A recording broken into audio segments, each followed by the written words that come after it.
quite a lot of pro-Brexit, panelists here on this program, and they were arguing that it's just not helpful having so many Remainers that say this is not a good deal, we shouldn't do it like that, because then the EU think that the UK does not want a deal. What do you say? No, I absolutely agree that we shouldn't be going on yesterday's argument. It's not about leave or remain.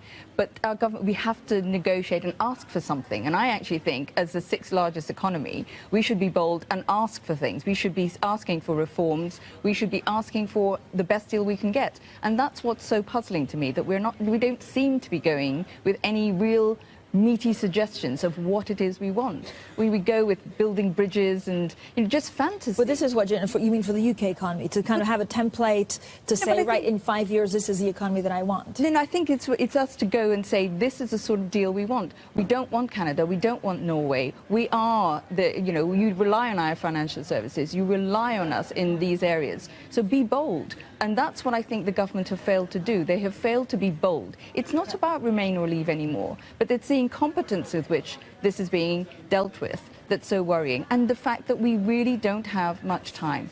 We've got to be realistic about the timelines. But aren't their hands tied? Because to be bold, you need leeway, and there are the red lines, right? They want to control immigration. No. This is the government's imposed red lines.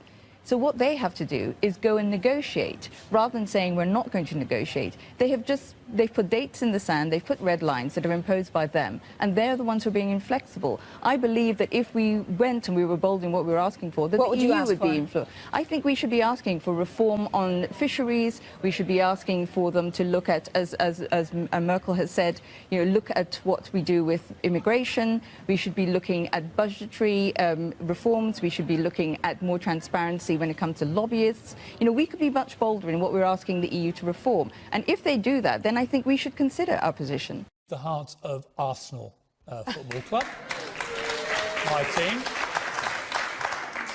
And we recently got dumped out of the FA Cup in the third round for the first time in over 20 years. And I would like to play that game again. I don't like the result. I would like us to have won.